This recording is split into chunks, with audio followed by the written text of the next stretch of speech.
FC is hard as hell. United, Tottenham, Arsenal. Watch my lips, and I will spell. Cause they don't just play, but they can rap as well. My idea was to build Liverpool into a bastion of invincibility, you know, like...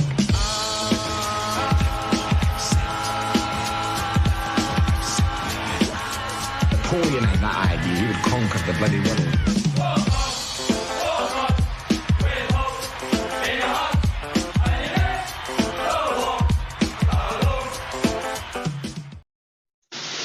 Yes, people, welcome to Football Focused. Running a Red Sky Pod video there. If it had finished 1-1, there was no way on earth I was playing that video, but do you know what? We all wanted to see that. It makes you feel good. So welcome in and welcome to Homers. Straight to you, Homers. Tell me about that game. What's your thoughts? That smile on your face says it all, pal. God, I felt it was first of all like a tale of two halves. I thought we started a bit gingerly nervous, and West Brom looked as if they wanted it more for the first 20 minutes, and I thought that's how the first goal came about. Like, we just were sloppy. Then I felt that the Salah goal was amazing, that goal he scored, and then I felt like we should have.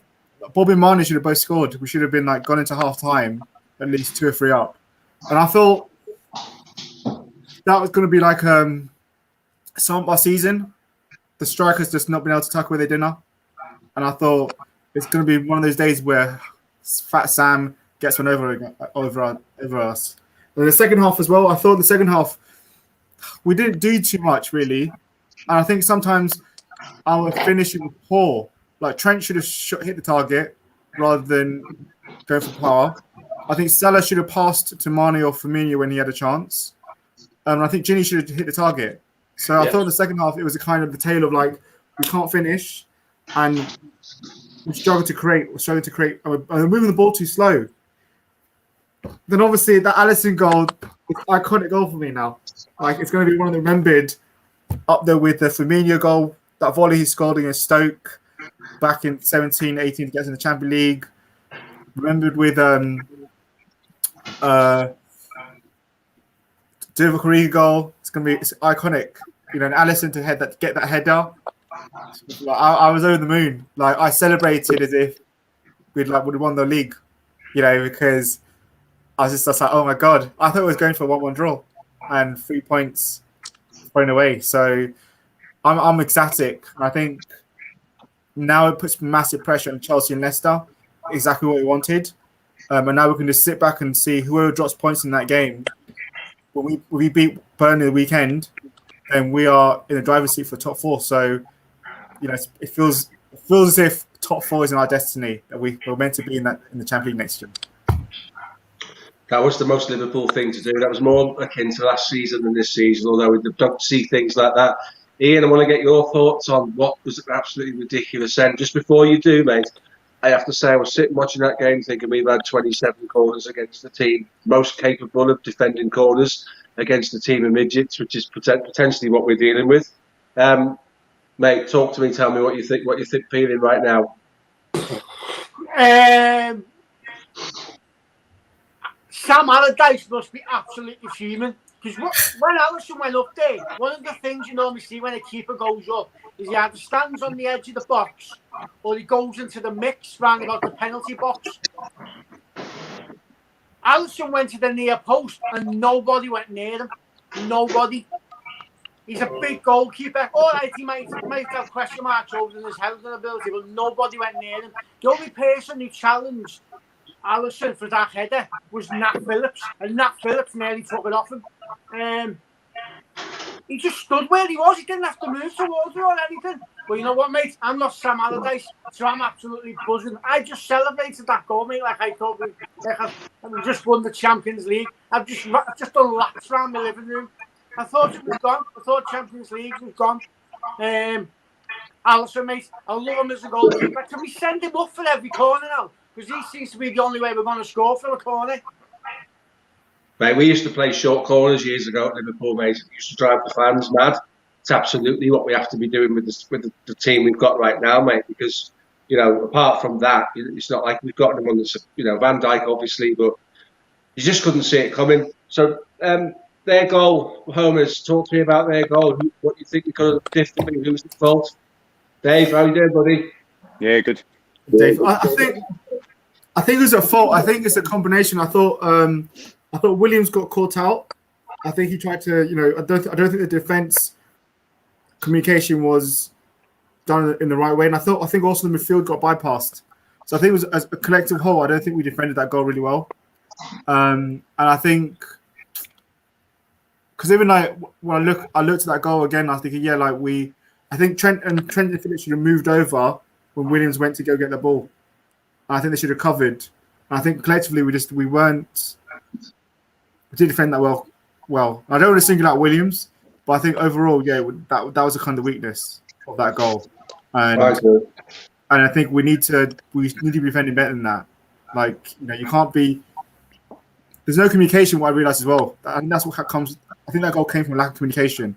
There's no one in the defence or goalkeeper barking any orders or saying, push up or watch the run. There's no one. So because of that lack of communication, we get goals like that happening. It's not really great. It's simple, standard football you see on the league pitch that to defend better than that. Completely agree. I think last two games, the starting positions and where our central defenders are wanting to win the ball is insane for me. They don't need to be winning the ball that far out of the box. Their job is to sit in the box. If he doesn't go and try and win that ball early, there's no chance. So it's difficult. I completely agree with all of your comments there, my friend. Dave, welcome to the pod, mate. A little bit late, but better late than never. Finished doing laps of your living room, have you, mate? Yeah. Wow. Yeah, I did the garden. I did the garden, the street, and everything. These two have told me, mate. So go on, break it down. Tell me how you're feeling. Amazed. You know me, mate. I'm a bit of a realist. So I'm thinking we got away with one a little bit today. I do think that Phillips is offside for that second goal of theirs when he's offside. He stood in front of the goalkeeper, so he is interfering with play, but it still feels like a little bit of a we got away with one, didn't we there? But amazing when he's walking into the box, Alisson. I'm thinking. I honestly was thinking, wouldn't it be sod's law? Wouldn't it be ironic if our goalkeeper is the only one who can get on the end of a cross these days? Amazing. What a header. I mean, the delivery is excellent, by the way. It's a great delivery because he doesn't have to do a lot. He's exactly, yeah. He's only got. He's just guiding that really. But even so, I mean, it amazes me to this. I mean, they don't always score goalkeepers when they go in the opposition box, do they? It doesn't happen very often at all, in fact. But it always seems to cause some confusion. I know it's an extra man in the box, but I mean, you'd think there should be even less room. Of course, there should. All 11 players in the box should be all 22 players in the box. Mad. But maybe it's meant to be now, yeah. Well, you start to think that your stars are aligned when that happens, don't you? That's the most high-profile goalkeeper goal I've ever seen. Absolutely insane, mate. What a header, like you say. The delivery was absolutely superb. I just said to a Homers and Ian there that I was sitting there watching the game and thinking, why are we playing for corners against a team of giants? We don't really have anybody. Yeah. Matt Phillips is great defensively, not great in the opposition box. Right, so on to what comes next, boys. For Homers, are we going to do this? Are we going to finish in fourth, mate, or third even, depending on how results go? I think Burnley's going to be a tough game. We have to defend better and be more clinical against Burnley. So I tweeted before this game that if we got past Fat Sam's West Brom, that we get top four.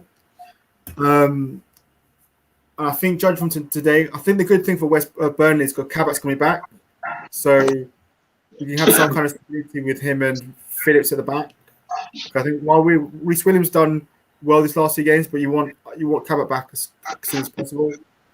And I think obviously Jota being out for the rest of the season is a massive blow. I think today we saw Mane was shocking today. So he did nothing worthwhile today, Mane.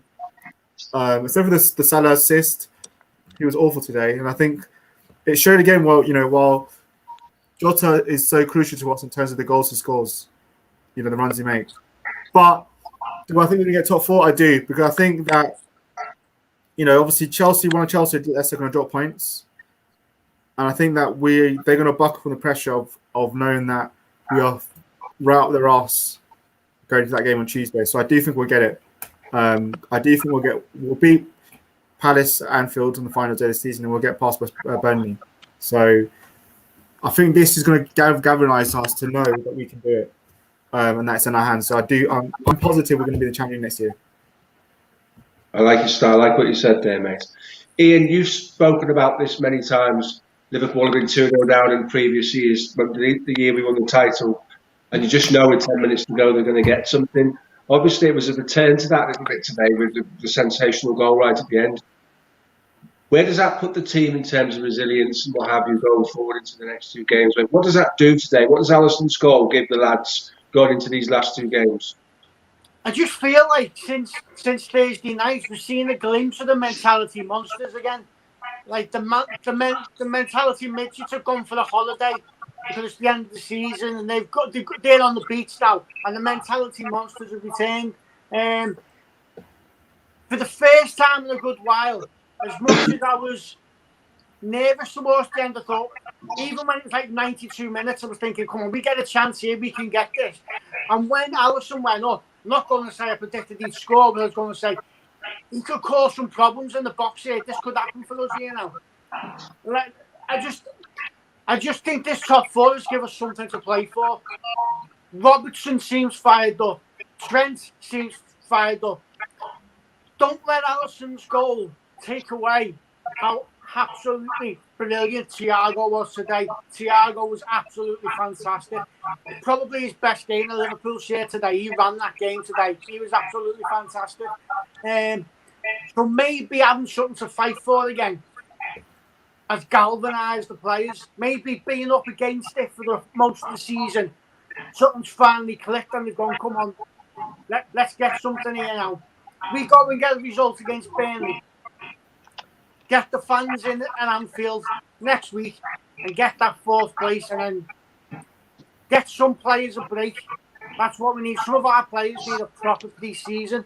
I mean, I know there's international tournaments and some of our players will be there, but the ones who aren't, we need to get them a good break. Get Van Dijk to have a full pre-season. I'm hoping Henderson doesn't go to the Euros.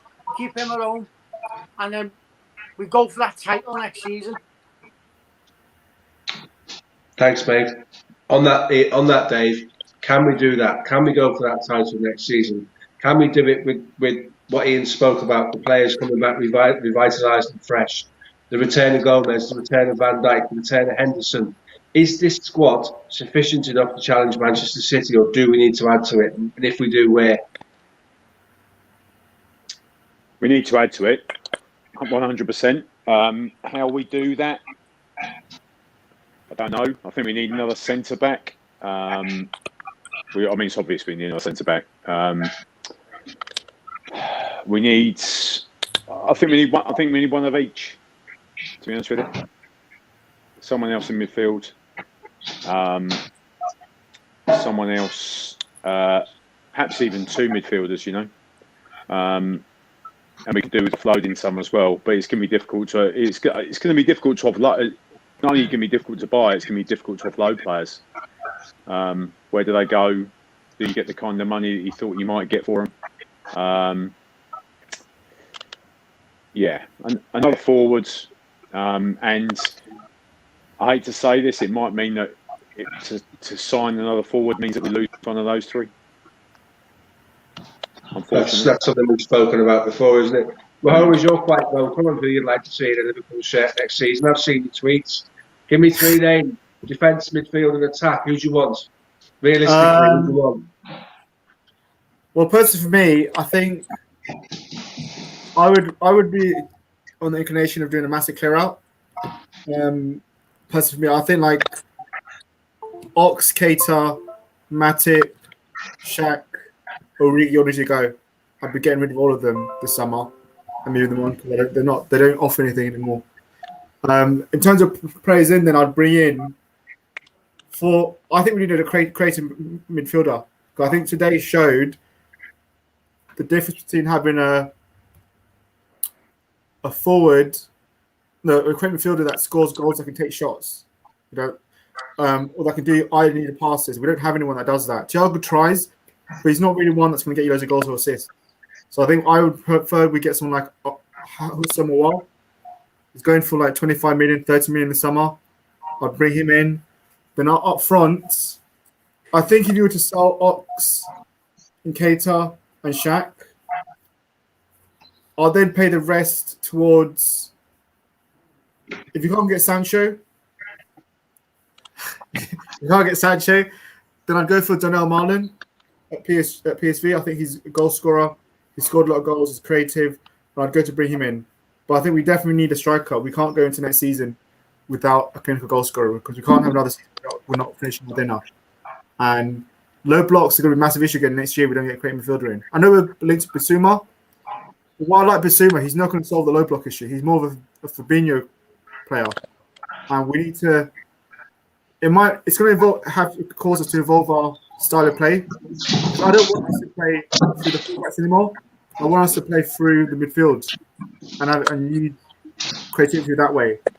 And the fullback will still get forward, but I don't want us to be. I think it's too easy to defend against us if you stop the fullbacks. I think that's where we need someone who's creative in centre midfield. But we also need another centre back, 100%. We can't go into next season with what we've got. We need another top centre back. So we can get Konate of the line. That's great.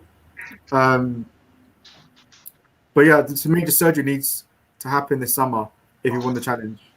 So if we don't get that, then we're going to be it's going to be a massive uphill task next season because Chelsea going to spend big this summer. So Man United, City are going to spend big. I've heard Pep talking about it. So we're going to have to spend to compete. But I agree as well. We have to. We've got a lot of deadwood we need to get rid of, and we have to take losses this summer. Last summer we held out for ridiculous prices, 35 million for Origi. This summer we're going to have to accept losses and say, look, we can't get Origi for 35 million, we'll sell him for 20 million. We need to get rid of Wilson and Grujic, move them on. If you have to sell them for 15 million, get rid of them. Because we can't go into next season and still have these kind of players at the club who just aren't good enough and aren't reliable enough in terms of fitness wise. I think we all could probably say we're sick and tired of Keita. Always injured. Needs to go. Ox, injured again, nowhere around, needs to go. So I think it's a massive sum in terms of what FSG are going to do. And it's going to show, do they really support back Klopp and back the fans in terms of bringing us the trophies? Or do they just think, well, we won the league and the Champions League before, we've done what we said we're going to do, and that's enough. If you want to continue success, you've got to spend and win on top. I agree. That's quite a brutal assessment of the squad and what needs to happen. It's also a reasonably fair assessment. I think, to be honest with you, it comes down to who's spending what in the COVID transfer window. That will be the decider as to whether we can shift some of those players out of the way. My boy Ryan there, he's always on, giving us a shout. Ian, answer that one, mate. Deal with that one. An absolute madness, mate. That's what's just happened. An absolute madness. I just want to comment on your question beforehand, though, Steve. Ironically, I think the two midfielders we need for Liverpool now to move us forward is Naby Keita and Alex Oxlade-Chamberlain, because they've both got what we need. Unfortunately, both of them are made of paper mache. So we could find cheaper alternatives to them, they're great. But I don't see a big clear out coming because I don't think we've got a lot of money to spend. I'll be surprised if Liverpool spend over 50 million in the summer. I really will be. I think there's 20 or to 30 million put aside for Konate, and then everything else would be what you can get on the cheap. I think Keita might go, but I think we might keep the Ox. If the Ox goes, I think we might keep Naby. I can't see us letting go with three midfielders, because with Keane going, I can't see the other two going, because we can't afford to clear out, because we can't afford to replace all those players. We haven't got that money. The Konate deal seems to now be what we're hearing on the grapevine, and we know the grapevine's not the most secure and honest way of looking at transferring us is that Leipzig want all of the money up front. They don't want to do a structured deal like we did with Thiago, like we've done for Jota. Dave, do you see Liverpool giving £34 million in one go to any club? Or do you think it's going to be a case of maybe we walk away from that one?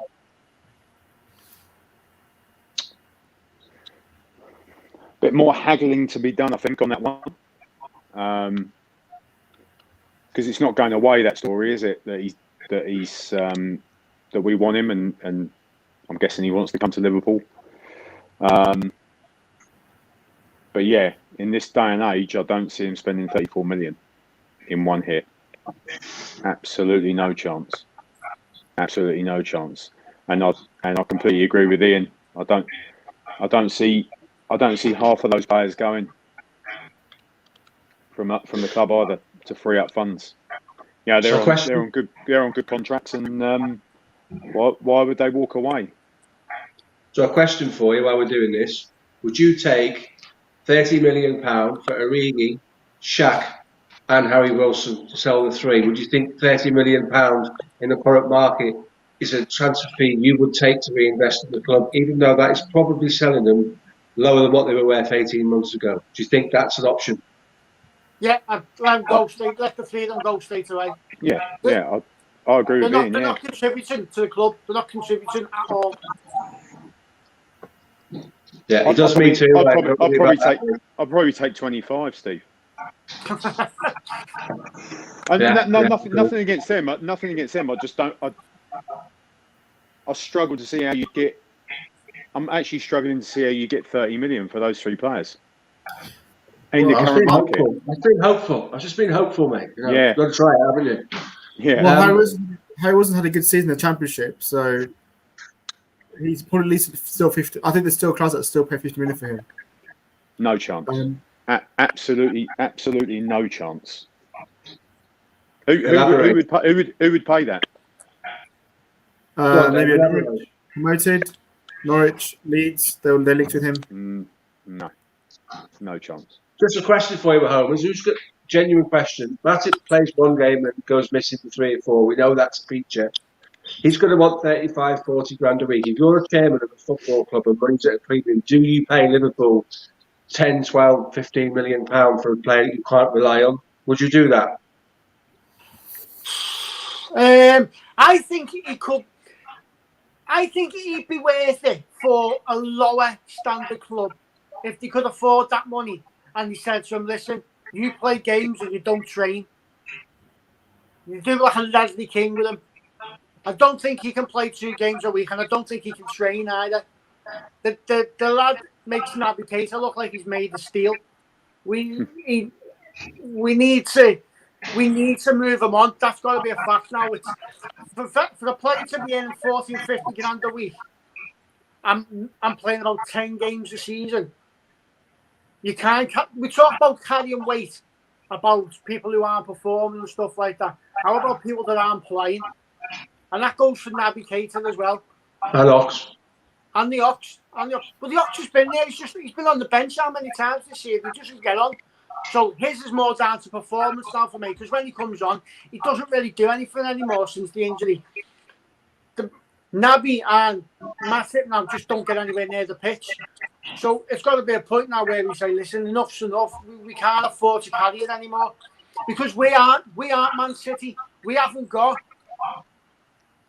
the money or the wages to have that type of squad.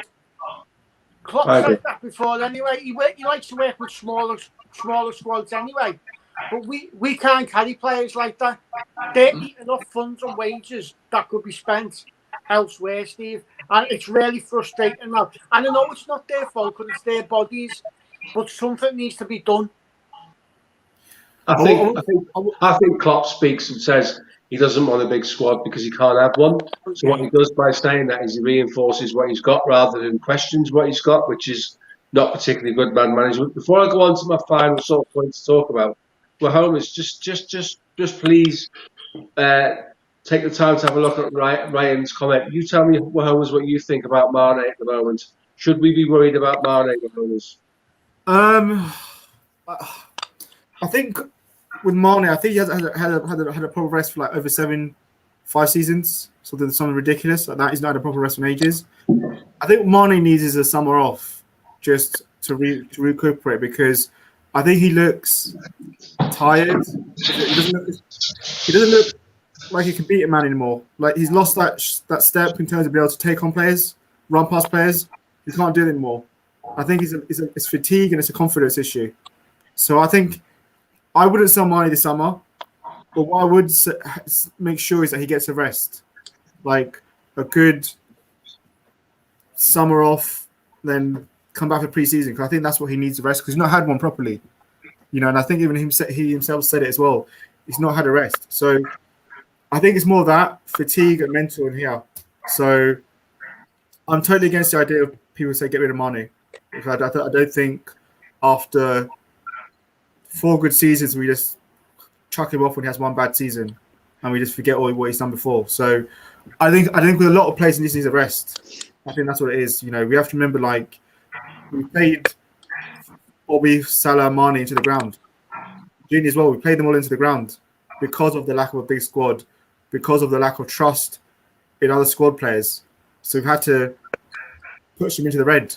So, like any person, if you're having to work longer hours and do it for like a significant period, you're going to start running out of energy and not perform to your top best. So I think with Mane, for me, it is just a fatigue, confidence, and he'll benefit from a summer off and to be able to come back next season fully charged.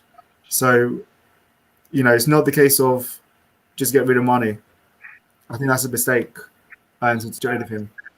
So that's my opinion of it. I'm frustrated with everybody else with Mane. I think he's been shocking much of the season, but it's more the case of just giving him that one more chance this summer. Then if it doesn't work out and he's still rubbish next season, then you look to then say, look, okay, maybe it's time for him to try different pastures. Well, I agree, and I think he's earned the right to have a bad season. Quite a few of them have, in terms of being flat out and need a break and what have you. So it's one of those. Let's give the guy an opportunity.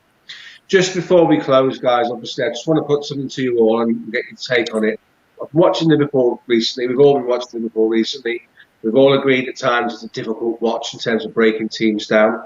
Manchester City seems to have found the blueprint, to deal with the low block, which we can't. We clearly cannot deal with the low block. Have Manchester City set a precedent for the rest of the teams, like Liverpool, like Chelsea, like Manchester United, who want to win trophies? Have Manchester City shown us the way to do it? And is that a blueprint that clubs should be looking to follow? And I'll start with you, Dave. Yeah, it definitely should, because they're the most successful team in the country in the last 5 years, aren't they? 6 years, 10 years. Is it easy to replicate? Absolutely not, because they've got world-class players, they've got some, which we have, by the way. They've also got a lot of other very, very good players, or a lot of other world-class players that are sat on the bench, and you can call on them any particular time. They can make changes to their starting 11, and you could look at it and go, as a neutral, you can look at it and go, I don't see they can make wholesale changes from Saturday to Tuesday, and you think there's not a lot of difference in that. Which one was their first choice 11? You can't be certain. If you were to sit here now and go, what would their first choice 11 be for the Champions League final? All four of us could sit here and try and name that 11 of theirs, and it would be something totally different. It's really difficult to replicate what they do, and that's why Liverpool. That's why we haven't done it.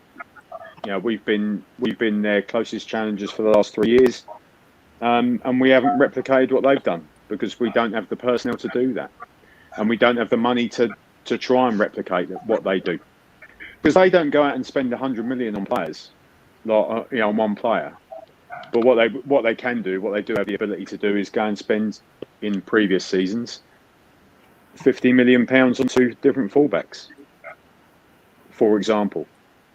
So all the time you've got that money, you've got a great coach, and therefore you've got great players, and those players buy into the system. They've got no choice but buy into the system and the way that they play. Yeah, they can hurt you in a number of different ways, City, can't they? A number of different ways. Absolutely. Ian, coming to you on similar topic. City ask questions of you by getting around the back of you. I think it's obvious. Will the return of our central defensive partnership allow us to get further forward in terms of creating triangles in the opposition's half? Do you see a change in what we're doing? Do you think we have to evolve the system to deal with the low block even when everybody's available? But of the players we've got, do we have to find a way to change our system without spending money on the Kevin De Bruyne's and the those types of players who open doors for you?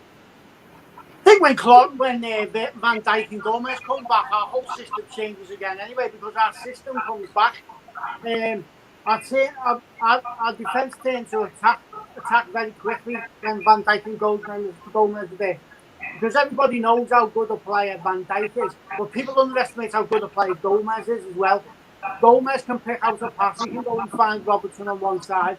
He can find Salah down the other side. Gomez is not as good as Van Dijk is doing, but he can do it. Also, we can play further up the field because both Van Dijk and Gomez have got massive amounts of pace. Whether they come back and they've still got that amount of pace after the 2 serious injuries they've got, who knows? Or maybe that's why we're looking at like Kanate or possibly bringing Kabak in. We just don't know. We don't know what next season is going to bring. We definitely need to.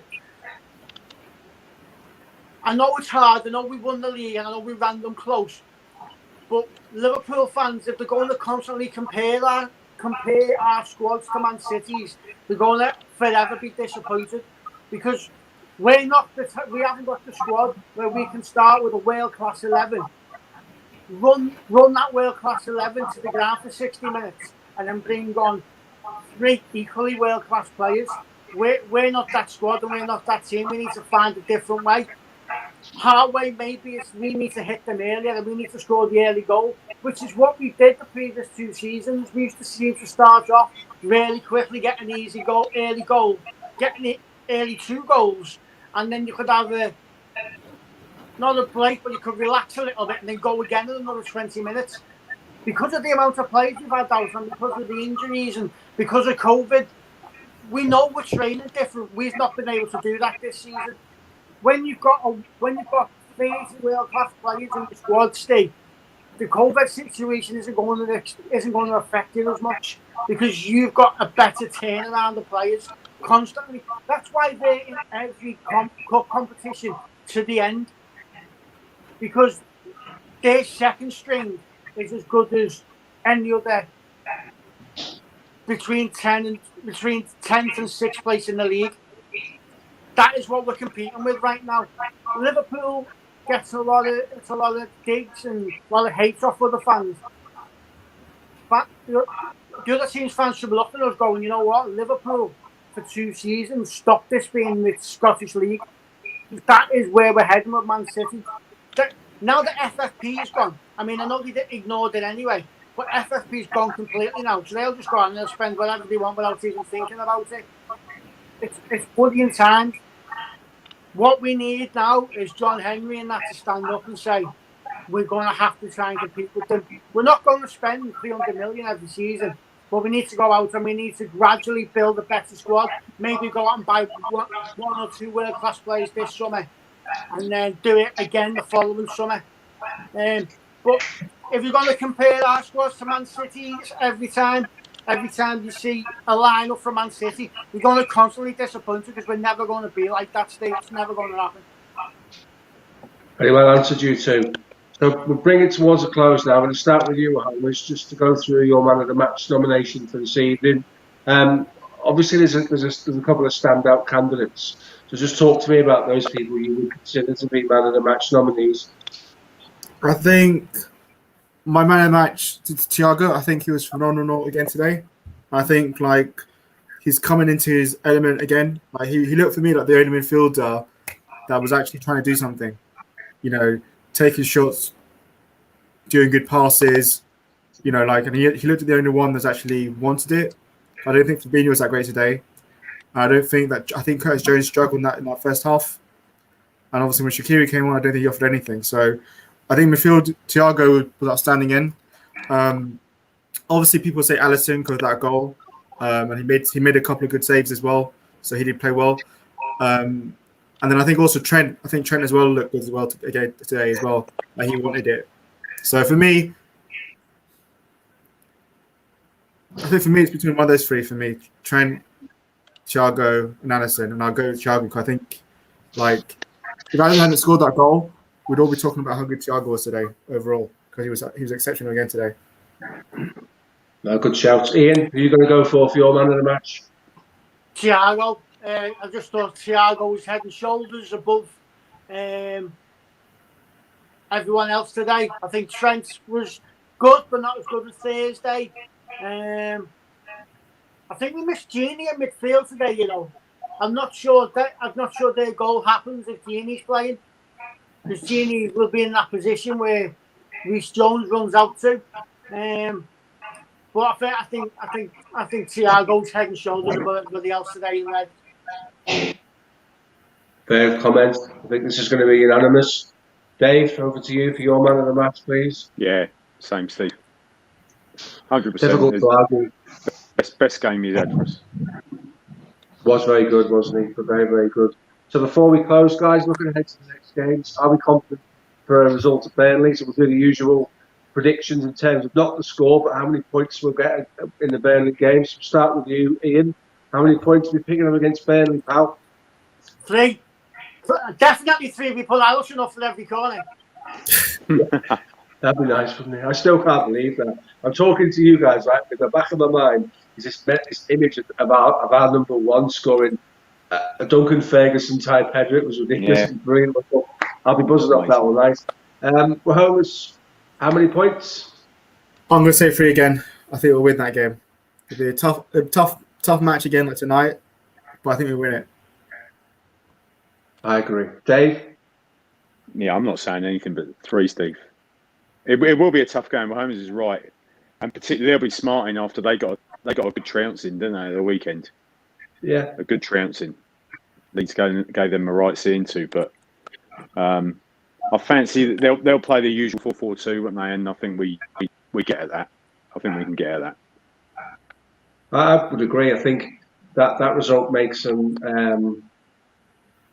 makes you wonder whether they've got anything to play for. Yeah. You know, they want to be on the beach, don't they, so to speak. I know they can't because of all these travel restrictions, but technically their mind is now looking towards the break in the summer. And they've go not to Portugal, mate. Say again? They go to Portugal. Well, yeah, all right. So they're going to their minds in Portugal. Thanks for correcting me. Or the Falkland Islands. The Falkland Islands then go there. Yeah, for tins of corned beef and penguins, mate. Brilliant. Yeah. Superb, that, wouldn't it? Yeah, so I think 3 points as well. I think Burnley have got little to play for. They'll be physically, they'll ask a lot of us physically, but I agree with the comment that Holmes made earlier that if Kabak is back, he gives you something a little bit different to what Williams has given us. You'd let Nat Phillips go and win the ball, and then you'd play off the bits and pieces around him. You know, it's typical Combined County stuff, Dave, when you're playing them, isn't it? You nominate yourself a ball winner, and then you make sure you deal with the bits and pieces. How many times have we said that over the years? But I'm absolutely buzzing. I still can't believe what's going on there. It's absolutely mental. I've watched football for a long, long time. I've never seen anything like that. So thanks very much for coming on this evening. Really grateful to have your thoughts and your insight. Thanks for coming on with Homeless. We should do the collaboration again soon, pal. Really enjoyable. This one was a bit more calm than the one we did on your place, your show with Sophie and Doug. She was proper wild there, wasn't she? So all good, mate. We'll see you all soon. Thanks for coming on, and up the Reds 3 points against Burnley, please. My pleasure, up the Reds.